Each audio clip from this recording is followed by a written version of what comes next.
વડોદરા શહેરમાં મતદાનના વિવિધ કાર્યક્રમોનું આયોજન કરવામાં આવી રહ્યું છે, ત્યારે શાળા કોલેજોમાં પણ વિદ્યાર્થીઓને મતદાનની શક્તિ અને તેનું મહત્વ સમજાવવા વિશેષ કાર્યક્રમો યોજાઈ રહ્યા છે, જે અંતર્ગત ધ્યાના સંશોધન નગરી દ્વારા તાજેતરમાં જ બાળકોને મતદાનનું મહત્વ, તેની વ્યવહારિક પ્રક્રિયા અને તેને લગતી બાબતો પ્રેક્ટિકલી રીતે સમજાવવા વિશેષ સેશનનું આયોજન કરવામાં આવ્યું, જેમાં 3 વર્ષથી લઈને 13 વર્ષના બાળકોએ મતદાનની પ્રક્રિયા સમજાવાઈ હતી।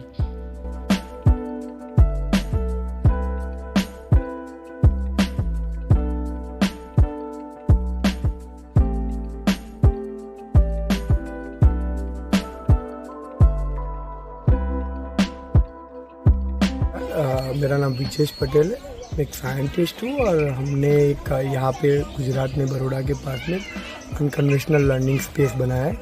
जहाँ बच्चे एक्सपीरियंस करके नेचर के साथ कनेक्ट होकर लर्न करते हैं। तो यहाँ बच्चे अलग अलग एक्टिविटी करके बदलाव लाने का टास्क करते हैं। और आज के थीम में हमारे में ऐसा था कि हमने उनको इलेक्शंस क्या होता है वो समझे, और जो वो एक्टिविटी ध्याना कैंपस के अंदर कर रहे हैं वो ध्याना के बाहर जाके, जैसे क्लीन करके पूरा एरिया क्लीन होना चाहिए, ग्रीन बनाना चाहिए, और बाहर जो नॉर्मल स्कूल में जाने वाले बच्चों को भी अनकन्वेंशनल एक्सपीरियंस करके कैसे लर्न करना है वो मेथड से सिखाने का एक नया टॉपिक फ्लोट किया कि अब बच्चे डिसाइड करेंगे कि वो ऐसी एक्टिविटी इनिशिएट करनी है कि नहीं करनी, बट वो करने का मेथड सिलेक्ट किया है कि वो इलेक्शन करके करेंगे, जिससे अभी जो चुनाव आ रहा है उसमें चुनाव का क्या रोल है, डेमोक्रेटिक का क्या रोल है वो पूरा समझे। और वही पार्ट में हमने पूरा चुनाव प्लान किया, जिसमें बैलेट पेपर से लेके आईडी कार्ड बनाया, और उन्होंने ईवीएम मशीन भी बनाया, और हर बच्चा जाके अपना एक सिलेक्शन है कि वो ऐसी एक्टिविटी करना चाहता है या नहीं चाहता है, और नहीं चाहता है तो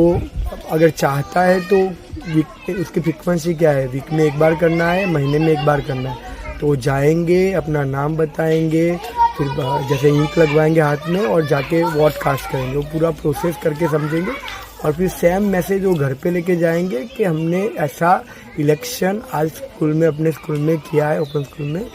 ये एक्टिविटी के लिए आप भी जाओ, और जो अगला चुनाव आने वाला है जाके चुनाव करो और अच्छे कैंडिडेट को सिलेक्ट करके ले आओ। तो वो मैसेज देने के लिए पूरा एक्टिविटी आज प्लान किया है।